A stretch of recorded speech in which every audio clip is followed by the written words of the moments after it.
आप देख रहे हैं फियर 99।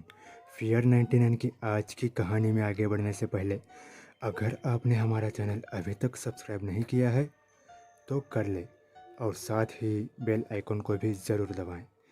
दोस्तों, कहीं आपके पास भी ऐसी ही कोई कहानियां हैं तो हमारे साथ ज़रूर शेयर करें हमारे इंस्टाग्राम आईडी पर।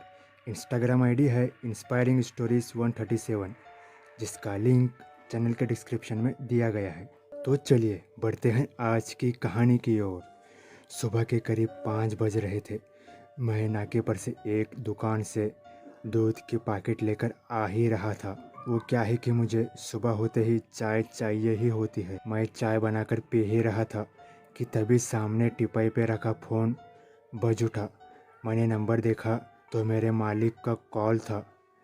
मैंने फ़ोन उठाते ही पूछा, क्या बात है मालिक, इतनी सुबह सुबह कोई काम है क्या?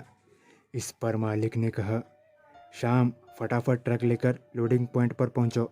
ईद के लिए कुछ गरीब ज़रूरतमंदों के लिए कुछ सामान है, उससे कोचीन लेकर जाना है और खलासी को भी साथ लेकर आना। जिस पर मैंने हामी भरते हुए फ़ोन रख दिया। फटाफट मैंने अपनी चाय ख़त्म कर कर मालिक के बताए मुताबिक लोडिंग पॉइंट पर ट्रक लेकर रवाना हुआ। मैं इतनी जल्दी में था कि मैंने अपना बिस्लेरी की बोतल साथ लेना ही भूल गया। जब ट्रक चलाकर लोडिंग पॉइंट पर पहुंचा तो मेरा खलासी वहीं पर खड़ा था। लिहाजन मैंने ट्रक को लोड होने के लिए साइड में लगा दिया और चला मालिक से बिल और सामान की लिस्ट लेने के लिए। इतने में सामान लोड हो चुका था तो मैं और खलासी ट्रक लेकर कोचीन के लिए रवाना हुए। वैसे कोचीन की दूरी बीजापुर से लगभग 1125 किलोमीटर का लंबा रास्ता तय करके पहुंचना पड़ता है। वैसे इतना लंबा रास्ता तय करना इतना आसान नहीं होता, खासकर तब जब मौसम गर्मी का हो। सुबह के 8 बजे से शाम के 5 बजे तक कड़ी धूप की वजह से तो शरीर से पसीने की बूहार लगी रहती है और ऐसे में ट्रक लेकर जाना इतना आसान नहीं होता।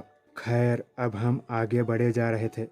मैंने सुबह से कुछ खाया नहीं था तो अब मेरे पेट में चूहे कूद रहे थे और शाम अपनी पूरी आहोश में थी। मेरी आंखें अब ढाबे को तलाशने लगी थी। लिहाजा एक ढाबा मुझे चिकबल्लापुर हाईवे के नज़दीक दिखाई दिया, जो कि गहरी झाड़ियों के बीच बना हुआ था। मैंने ट्रक को साइड में लगाया और चल पड़ा ढाबे के अंदर और वहां से खाना पीना करके वापस अपनी मंजिल की तरफ चल पड़े। जैसे जैसे रात ढलती जा रही थी वैसे वैसे गर्म ठंड का एहसास दे रही थी। चांद इस कदर अपनी रोशनी पर था कि रात के तारे टिमटिमा रहे थे और ट्रक अपनी पूरी रफ्तार से कोहरे को चीरती हुई आगे बढ़ी जा रही थी। धीरे धीरे रात आधी रात में तब्दील हो रही थी। थोड़ी देर पहले के मुकाबले अब हाईवे पर काफ़ी कम चहलकदमी हो रही थी, क्योंकि मैं काफ़ी देर से ट्रक चला रहा था, जिस वजह से अब मेरी आंखें भारी हो रही थी। लिहाजन मैंने कोई जोखिम ना लेते हुए ट्रक को साइड में लगाकर सो गया। जहाँ तक मुझे याद है, हमने तमिलनाडु बॉर्डर क्रॉस कर लिया था और अब केरला में एंटर कर चुके थे, मगर उसके बाद कब मेरी आंख बंद हो गई पता ही नहीं चला। जब मेरी आंख खुली तो मैंने ट्रक को कब्रिस्तान के बीचों बीच पाया और जब ट्रक में देखा तो खलासी अपनी सीट से गायब था।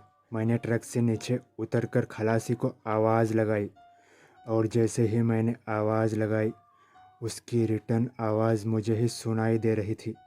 इतना सुनते ही मेरे हाथ पांव कपकपा रहे थे। लिहाजा मैं ट्रक के पीछे जाकर छुप गया और तभी मैंने जो देखा उसे देखते ही मेरी आंखों के आगे अंधेरा छा गया और मैं वहीं पर बेहोश हो गया। मैंने देखा खलासी ऊपर रस्सी से टंगा हुआ है और एक मुर्दा कब्र से बाहर निकलता है और खलासी का दिल बाहर निकालकर नोच नोच कर खाता है। जब मेरी आंख खुली तो सुबह के 10 बज रहे थे और खलासी का कोई पता तक नहीं था। मैं किसी तरह ट्रक को कब्रिस्तान से बाहर निकालकर कोचीन की ओर चल पड़ा और गरीबों को ईद का सामान पहुंचाया। लेकिन मुझे समझ नहीं आ रहा था कि खलासी की मौत हुई है या कहीं गायब हो गया है या मुझे कोई सपना आया है। आखिर क्या है इसका राज? तो दोस्तों, यह थी आज की कहानी। अगर पसंद आई हो तो लाइक और चैनल को सब्सक्राइब ज़रूर करना। मैं आपका दोस्त आपके लिए ऐसी ही कहानियाँ लाता रहूँगा। तब तक के लिए बाय एंड टेक केयर।